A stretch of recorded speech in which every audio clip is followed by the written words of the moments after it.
Hello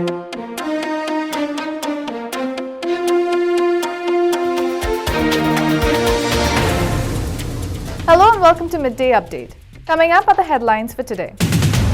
New COVID-19 curbs in Dhofar to enhance safety, say citizens and residents. Don't travel to India unless necessary, says Oman Embassy.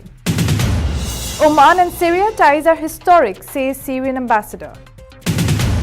US and Japan pledge to work together to address challenges. Public confidence in vaccine rollout hurt by AstraZeneca fears, according to Italian health official. In some IPL news, Rahul Chahar bold shine as Mumbai Indians beat SRH by 13 runs. Mohammad Nawaz Fakhar Zaman shine as Pakistan defeats South Africa by 3 wickets to seal T20 International Series 3-1. Those are the headlines for today. Now let's take a look at the weather update. Welcome to our weather update. Now before we move on to weather, here is our fact for the day. The Beijing Weather Modification Office is tasked with creating rain to end drought, reduce dust storms, and prevent unwanted rain. And between that, 1995 to 2003, China added about 7.4 trillion cubic feet of rainfall artificially. That is our fact for the day. Now let's take a look at how the weather will be like in the Sultanate. According to Oman Meteorology and Civil Aviation Authorities, there will be mainly clear skies in the Sultanate with chances of late night to early morning low-level clouds or fog patches over the parts of Al-Wusta and Dhofar. And now let's take a look at how the weather will be like in all the governorates. Muscat will be partly cloudy, temperatures between 36 to 26 degrees Celsius. Musandam will be partly cloudy, temperatures between 32 to 22 degrees Celsius. North Al-Batana will be partly cloudy, temperatures between 35 to 24 degrees Celsius. South Al-Batana will be partly cloudy, temperatures between 37 to 26 degrees Celsius. Al-Buraymi will be partly cloudy, temperatures between 36 to 22 degrees Celsius. Al-Dhahira will be partly cloudy, temperatures between 38 to 24 degrees Celsius. Al-Dakhiliya will be partly cloudy, temperatures between 40 to 25 degrees Celsius. North Al-Sharqiyya will be partly cloudy, temperatures between 40 to 26 degrees Celsius. South Al-Sharqiyya will be partly cloudy, temperatures between 36 to 27 degrees Celsius. And Al-Wusta will be sunny, temperatures between 40 to 25 degrees Celsius. And Dhofar will also be sunny, temperatures between 31 to 25 degrees Celsius. Welcome back to Midday Update. Let's take a look at the local stories for today. Citizens and officials in Oman's southern Dhofar governorate have praised the efforts taken by the government to stop the spread of COVID-19. Owing to an increase in the number of coronavirus patients admitted to intensive care, a lockdown between 6 p.m. and 5 a.m., which started from Saturday, April 17, 2021, has been instituted in the region. The number of hospitalized patients is increasing, said Dr. Nasir bin Amir Al-Awad of the Sultan Qaboos Hospital in Salalah. The number of patients in intensive care is also increasing. A number of patients died and their places were taken by others who needed hospitalization. This increase in cases is very worrying. To limit this escalation, people must commit to precautionary measures. They need to think of their safety and that of their families and society. Adding to this, Major Tariq bin Awad al-Shanfari of the Royal Oman Police said the increase in infections is due to people violating the decisions of the Supreme Committee to deal with COVID-19, particularly during the time when businesses are supposed to be closed and people are not permitted to move outdoors. Residents and citizens of the governorate have been advised to adhere to the precautionary measures and abide by the decisions of the Supreme Committee by staying at home and going out only when necessary. Those going outside must wear masks and stay away from crowded places while maintaining physical distancing. Alongside government-installed measures, Mawassalat has also announced the suspension of their bus services on Route 100, which connects Dhofar's capital Salalah to Muscat until further notice. Omani citizens have been asked to not travel to India unless absolutely necessary, the Sultanate's embassy in New Delhi has said. The warning came after a sharp spike in the number of COVID cases reported in India.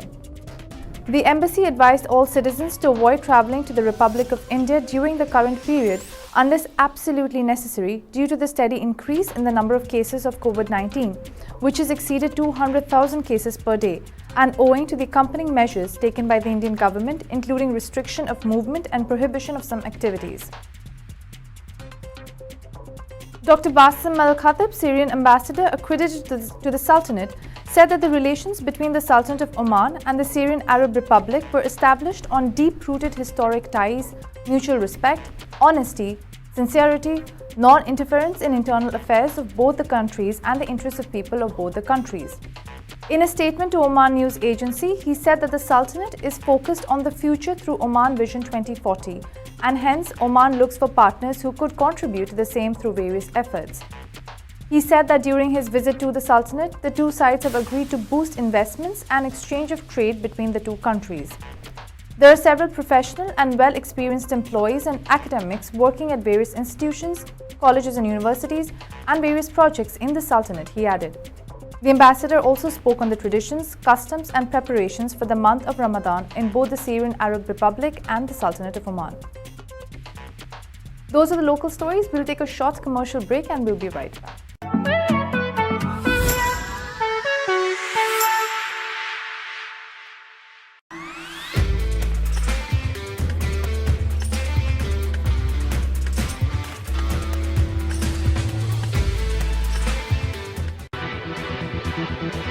It's about time we kicked COVID-19 out of our lives.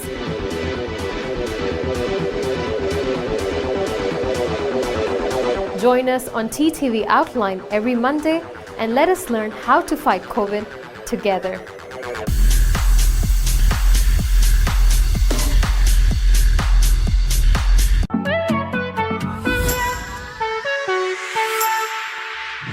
Welcome back to Midday Update, now for the international stories. US President Joe Biden and visiting Japanese Prime Minister Yoshihide Suga on Friday voiced commitment to further strengthening the two countries' alliance to address regional and global challenges. In a joint press conference following their meeting, Biden said both sides affirmed support for the US-Japan Alliance, and the two allies discussed cooperation in tackling the pandemic, emerging technology, climate change, and people-to-people exchanges. Biden also said the two sides would work together to address the so-called challenges from China and the Democratic People's Republic of Korea. Suga said he and Biden discussed China's influence over the peace and prosperity of the Indo-Pacific region and the world at large, while noting that the two countries agreed on the necessity of engaging in frank dialogue with China. According to a joint statement issued by the White House, the two allies also reaffirmed their commitment to the complete denuclearization of the Korean Peninsula and acknowledged the need to work with China on areas of common interest. The Regional Health Commission in Italy's Lombardy said Saturday that public confidence in the country's use of the AstraZeneca vaccine has been hindered by safety fears. Giovanni Pavisi, Director General of the Lombardy Region Welfare Department, told health officials and reporters, mostly via video hookup, that reports of health concerns tied to the AstraZeneca vaccine have resulted in people turning down that vaccine. This is a more serious problem than we anticipated, Pavesi said, adding the hesitation over AstraZeneca is having an impact on the broader rollout in his region and elsewhere. Both Italian Prime Minister Mario Draghi and the country's President Sergio Mattarella were vaccinated with the AstraZeneca vaccine. Lombardy, which includes Italy's financial capital of Milan, is the country's most populous region. The region was hit hardest by the coronavirus in terms of total cases and the overall mortality rate. In April, distribution of the AstraZeneca vaccine was halted for 4 days while officials looked into the concerns that could cause blood clots in some patients. At least 2 deaths in Italy have been linked to blood clots in patients who had recently received the vaccine. More recently, distribution of the Johnson & Johnson vaccine was paused just as it was about to start based on similar concerns in the United States, where there were 6 deaths among more than 6.8 million patients who received the vaccine there. Let's take a short commercial break and we'll be back with our sports stories.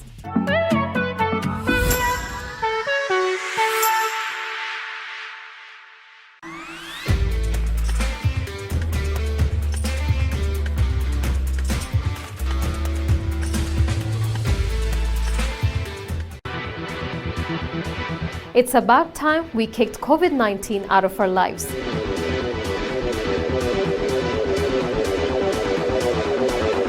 Join us on TTV Outline every Monday and let us learn how to fight COVID together.